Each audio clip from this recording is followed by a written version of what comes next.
নমস্কার বন্ধুরা, Prius cooking হাবে সবাইকে স্বাগত জানাই। আজকে নিয়ে চলে এসেছি বাঁধাকপির সম্পূর্ণ ভিন্ন ধরনের একটি রেসিপি।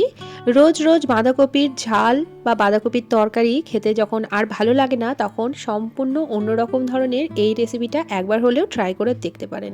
বানানো ভীষণ সহজ আর সম্পূর্ণ নিরামিষ, যে কোনো নিরামিষের দিন কিন্তু এই রেসিপিটা অবশ্যই করতে পারেন। তো তার জন্য আমি দেখুন এখানে অর্ধেকটা বাঁধাকপি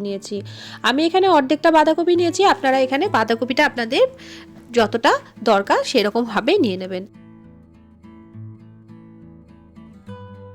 তো এই বাঁধাকপিটা এরকম একটা গ্রেটারের সাহায্যে আমি গ্রেট করে নেব। তো আপনারা চাইলে একদম মিহি করে কুচিও নিতে পারেন বা আমার মতো গ্রেটারে গ্রেটও করে নিতে পারেন। আর বাঁধাকপিটা কিন্তু এখানে ধুয়ে ব্যবহার করবেন। এখানে গ্রেট করার পরে কিন্তু আর ধোয়া যাবে না, তো তার জন্য অবশ্যই করে আগে ধুয়ে নেবেন। তো আমি দেখুন গ্রেটারের যে বড় দিকটা আছে সেদিকটা দিয়ে এভাবে একটু গ্রেট করে নিচ্ছি। তো এখানে আমার বাঁধাকপিটা সম্পূর্ণটা গ্রেট করা হয়ে গেছে, আপনাদেরকে দেখিয়ে দিচ্ছি। তো একদম কিন্তু মিহি করে আমি এটা গ্রেট করে নিয়েছি। এবার এটাকে একটু ভাপিয়ে নেব। তো তার জন্য আগে থেকে কড়াইয়ে একটু জল বসিয়ে দিয়েছিলাম। তো জলটা এদিকে দেখুন একদম ফুটে গেছে। তো এই সময় দিয়ে দিলাম খুব সামান্য একটু লবণ। এবার গ্রেট করে রাখা বাঁধাকপিটা এর মধ্যে দিয়ে দিচ্ছি। তো খুব বেশিক্ষণ কিন্তু এটাকে ভাপানোর দরকার নেই, জাস্ট এই জলটা ফুটে গেলেই কিন্তু এই বাঁধাকপিটাকে আমাদেরকে নামিয়ে নিতে হবে। এতে করে বাঁধাকপির যে একটা গন্ধ থাকে সেই গন্ধটাও চলে যাবে, আর বাঁধাকপি খেলে অনেকেরই গ্যাস অম্বলের সমস্যা হয়, সেটা কিন্তু একদমই হবে না। তো দেখুন এবার এটা ফুটে গেছে। এবার গ্যাসের ফ্লেমটা বন্ধ করে দিয়ে এটাকে একদম জল ঝরিয়ে নেবো। তো আমি একটা বাটির মধ্যে একটা স্ট্রেনার দিয়ে দিয়েছি। তো এর মধ্যে সম্পূর্ণ বাঁধাকপিটাকে আমি ঢেলে দিচ্ছি। সম্পূর্ণ জলটা এতে কিন্তু সুন্দরভাবে ঝরে যাবে। আর এদিকে একটা মশলা বানিয়ে নেবো। তার জন্য আমি নিয়েছি এখানে 4টে মতো কাঁচা লঙ্কা আর নিয়েছি কয়েক টুকরো আদা। এটাকে একদম মসৃণ করে বেটে নেব। এই রান্নাটা কিন্তু সম্পূর্ণ নিরামিষ হবে। আমি একটা ফ্রাই প্যান বসিয়ে দিলাম। এর মধ্যে দিয়ে দিলাম 1/2 চামচ সর্ষের তেল। তো তেলটা সম্পূর্ণ ফ্রাই প্যানের গায়ে ভালো করে একটু ছড়িয়ে দিলাম। দিয়ে দিচ্ছি 1 চামচ গোটা জিরে, আর দিচ্ছি খুব সামান্য একটু হিং। হিংয়ের ফ্লেভারটা এর মধ্যে কিন্তু দুর্দান্ত লাগে, অবশ্যই করে একটু হিং দেওয়ার চেষ্টা করবেন। গ্যাসের ফ্লেমটা একদম লোতে রেখেছি। এবার দিয়ে দিচ্ছি ভাপিয়ে রাখা গ্রেট করা বাঁধাকপিটা। তো সম্পূর্ণ বাঁধাকপিটা আমি দিয়ে দিলাম তেলের মধ্যে। এবার বাঁধাকপিটাকে খুব ভালোভাবে একটু তেলের মধ্যে নাড়াচাড়া করে দিচ্ছি। এই রেসিপিটা খেতে এতটাই ভালো হয় বন্ধুরা, একবার বানালে কিন্তু বারবার করে বানানোর অনুরোধ আসবে, এটা আমি গ্যারেন্টি দিয়ে বলতে পারি। তো বন্ধুরা দেখুন এখানে তেলের মধ্যে ভালো করে বাঁধাকপিটাকে মিশিয়ে দিলাম। এবার এর মধ্যে দিয়ে দিচ্ছি আদা আর লঙ্কা যেটা আমরা বেটে রেখেছিলাম সেটা 1 চামচ মতো। এখন খুব বেশি মশলা দেওয়ার এখানে প্রয়োজন নেই। এবার দিয়ে দিচ্ছি কালারের জন্য খুব সামান্য একটু হলুদ গুঁড়ো। এরপর দিচ্ছি খুব সামান্য একটু লবণ। লবণটা পরে আরও ব্যবহার করব, তো এখন আমি খুব অল্পই একটু লবণ দিলাম। এরপর দিচ্ছি সামান্য একটু চিনি, দিচ্ছি 1/2 চামচেরও একটু কম ধনে গুঁড়ো আর 1/2 চামচ জিরে গুঁড়ো, দিচ্ছি কালারের জন্য খুব সামান্য একটু কাশ্মীরি লঙ্কার গুঁড়ো। এবার মশলার সাথে বাঁধাকপিটাকে খুব ভালোভাবে একটু মিশিয়ে দিতে হবে, মানে বাঁধাকপিটাকে একটু কষিয়ে নিতে হবে মশলার সাথে।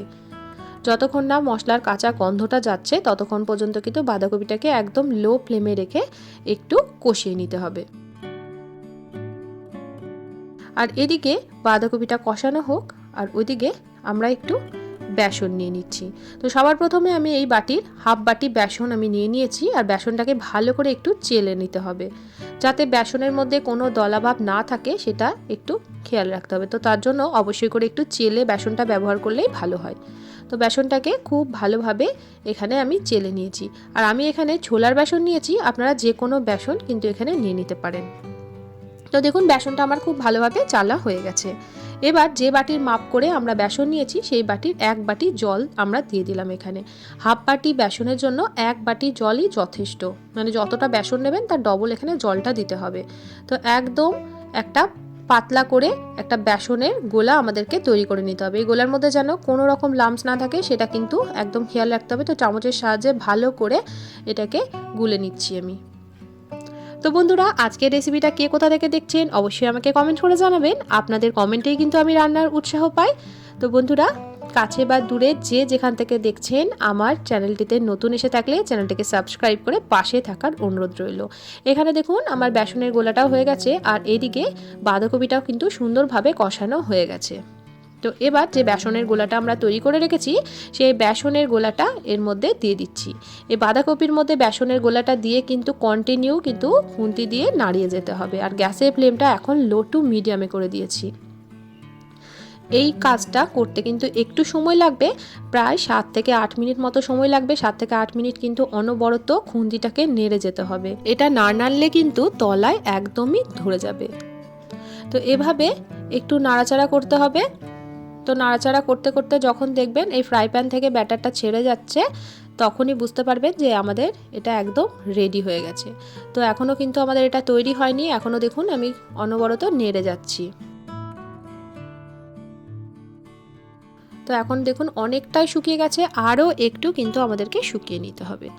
এখন ব্যাটারটা সম্পূর্ণ রেডি হয়ে গেছে, এর থেকে বেশি কিন্তু আর শুকনো শুকনো হবে না। তো দেখুন একদম কিন্তু এই ফ্রাই প্যানটা ছেড়ে দিচ্ছে।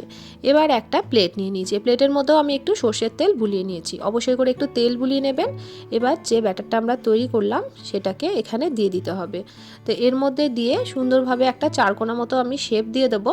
তো এরকমভাবে একটু খুন্তির সাহায্যে এটাকে শেপ দিয়ে দিচ্ছি।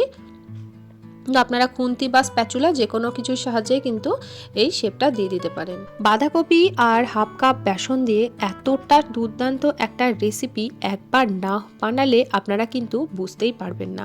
তো দেখুন বন্ধুরা, এটা আমার শেপ দেওয়া কিন্তু অনেকটাই হয়ে গেছে।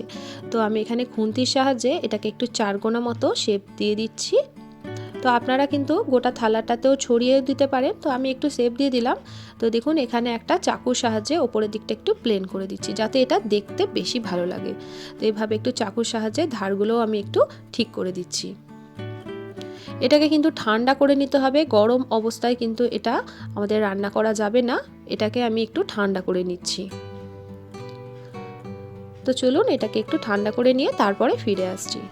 তো আধ ঘন্টা পরে আমি ফিরে এসেছি, এখন একদম কিন্তু ঠান্ডা হয়ে গেছে। তো আপনারা চাইলে এটাকে ফ্রিজে রেখেও কিন্তু ঠান্ডা করে নিতে পারেন। তো আমি এটাকে চাকুর সাহায্যে একটু কেটে নেবো, আমি এটাকে ধোকার মতো করে শেপ দেবো। তো চাকুটার মধ্যেও আমি একটু তেল বুলিয়ে নিয়েছি, তাতে করে কিন্তু এটা কাটতে সুবিধা হবে। তো আমি এটা একটু চারকোনা করে শেপ দিচ্ছি, আপনারা আপনাদের পছন্দ মতো কিন্তু এখানে শেপটা দিয়ে দিতে পারেন, ছোট বা বড় করে। তো আমি এভাবেই এটার শেপ দিয়ে দিচ্ছি। তো আজকে আমি বানাচ্ছি বাঁধাকপির ধোকার ডালনা। এতটা দুর্দান্ত খেতে হয় যে একবার হলেও আপনারা বানিয়ে দেখুন বন্ধুরা। তো দেখুন খুব সুন্দরভাবে কিন্তু এই ধোকাগুলো এই প্লেট থেকে উঠে যাচ্ছে, যেহেতু প্লেটের মধ্যে আমরা তেল মাখিয়ে রেখেছিলাম, তো তার জন্য খুব সহজে এটা উঠে যাচ্ছে। এবার এগুলোকে আমরা ভেজে নেব। তো কড়াইয়ের মধ্যে আমি এখানে দিয়ে দিয়েছি 3 চামচ সর্ষের তেল। তো তেলটাকে ভালো করে ধোঁয়া ওঠা গরম করে নিতে হবে। তো তেলটা ঠান্ডা থাকা অবস্থায় কিন্তু দেওয়া যাবে না, একদম ভালো করে গরম করে তারপর আমি এখানে এই ধোকাগুলো দিয়ে দিচ্ছি। একসঙ্গে সবগুলো দেবেন না, একসঙ্গে আমি দুটো দুটো করে ভেজে নিচ্ছি। তো এটা তেলের মধ্যে দিয়ে এই কড়াইটাকে ধরে এরকমভাবে একটু ঝাঁকিয়ে দিচ্ছি, যাতে তেলটা ওপরের দিকে সুন্দরভাবে ছড়িয়ে যায়। তো খুব সাবধানে এটাকে উল্টে নিতে হবে। এটা কিন্তু শুধু মুখেও ভাজা খেতে ভীষণ ভালো লাগে। তো আপনারা কিন্তু এরকমভাবে শুধু মুখেও ভাজা খেতে পারেন, সেটাও কিন্তু ভীষণ সুন্দর লাগে খেতে, গরম গরম ভাতের সঙ্গে দুর্দান্ত লাগে। আর এই রেসিপিটা নিরামিষের দিন একবার হলেও বানিয়ে দেখবেন, ছোট থেকে বড় সবাই কিন্তু ভীষণ পছন্দ করবে। যারা একদমই নিরামিষ খেতে পছন্দ করে না তাদেরকে যদি এই রেসিপিটা বানিয়ে দেন, মাছ মাংস ফেলে কিন্তু এই রেসিপিটাই চেয়ে চেয়ে খাবে, এটাও কিন্তু আমি বলতে পারি। তো বন্ধুরা দেখুন এটা আমাদের ভাজা হয়ে গেছে, এরকম করে একটু ব্রাউন কালার করে ভেজে নিতে হবে। এইভাবেই বাকি সবগুলো আমি ভেজে তেল থেকে তুলে নেব। আর গ্যাসের ফ্লেমটা কিন্তু মিডিয়াম টু হাইয়ে রেখে এটাকে ভেজে নিতে হবে, লো ফ্লেমে ভাজবেন না, তাহলে কিন্তু বেশি তেল অ্যাবজর্ব করে নেবে। তো দেখুন বন্ধুরা কত সুন্দর হয়েছে দেখতে এগুলো, আমাদের কিন্তু এগুলো ভাজা হয়ে গেছে। তো চলুন এবার বাকি প্রসেসটা দেখে নিই। এখানে ওই বাকি যে তেলটা ছিল ওই তেলের মধ্যে দিয়ে দিলাম কিছুটা গোটা গরম মশলা, এলাচ, দারচিনি আর লবঙ্গ, দিয়ে দিলাম দুটো তেজপাতা, একটা শুকনো লঙ্কা মুখটা ফাটিয়ে। ফোড়নে দিচ্ছি খুব সামান্য হাফ চামচ মতো কালো জিরে।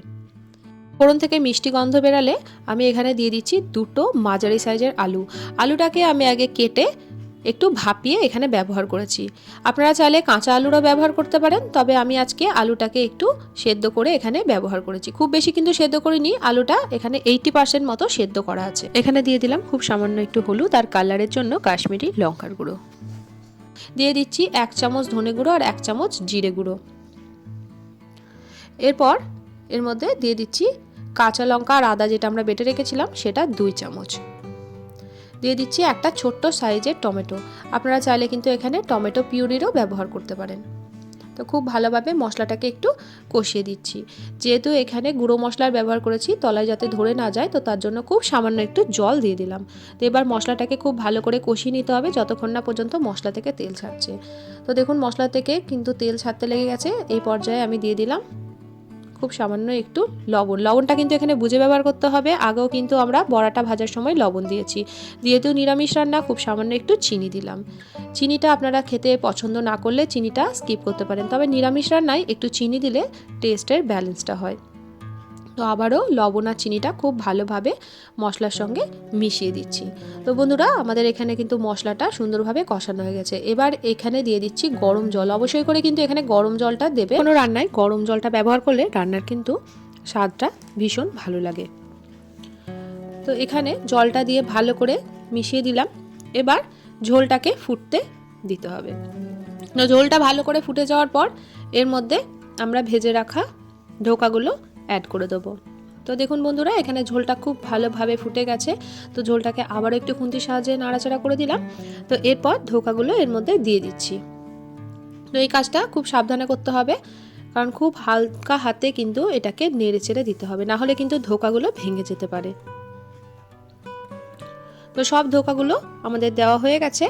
এবার ওপর থেকে দিয়ে দিচ্ছি 1 চামচ মতো শাহি গরম মশলা। যে কোনো নিরামিষ রান্নায় একটু ঘি গরম মশলা দিলে কিন্তু খেতে ভীষণ ভালো লাগে। তো তার জন্য আমি একটু শাহি গরম মশলা দিয়ে দিলাম, আর দিয়ে দিচ্ছি 1/2 চামচ ঘি। তো ঘিটা এখন যেহেতু জমে আছে, তো তার জন্য এভাবে একটু মিশিয়ে দিলাম। তো ঘি আর গরম মশলাটাও খুব হালকা হাতে একটু খুন্তির সাহায্যে এই ঝোলের মধ্যে মিশিয়ে দেবো। তো খুব বেশিক্ষণ ফোটানোর দরকার নেই, 1 থেকে 1.5 মিনিট মতো হাই ফ্লেমে এটাকে একটু ফুটিয়ে নিতে হবে। তারপরে কিন্তু এটা বন্ধ করে দেবো, নাহলে কিন্তু ধোকাগুলো একদমই গলা গলা হয়ে যাবে। তো এভাবে একটু খুন্তির সাহায্যে আমি একটু নাড়াচাড়া করে দিলাম। তো ভালোভাবে একবার ফুটিয়ে দিয়ে গ্যাসের ফ্লেমটাকে বন্ধ করে স্ট্যান্ডিং টাইমে কিছুক্ষণ রেখে তারপর গরম গরম ভাতের সাথে আমি এটা পরিবেশন করব। তো বন্ধুরা, আমার রেসিপিটা সম্পূর্ণ কমপ্লিট হয়ে গেছে। তো এবার এটাকে আমরা গরম গরম পরিবেশন করে দেবো। বন্ধুরা, একটা ধোকাও কিন্তু এখানে ভেঙে যায়নি, সম্পূর্ণ ধোকাগুলোই কিন্তু গোটা গোটা আছে।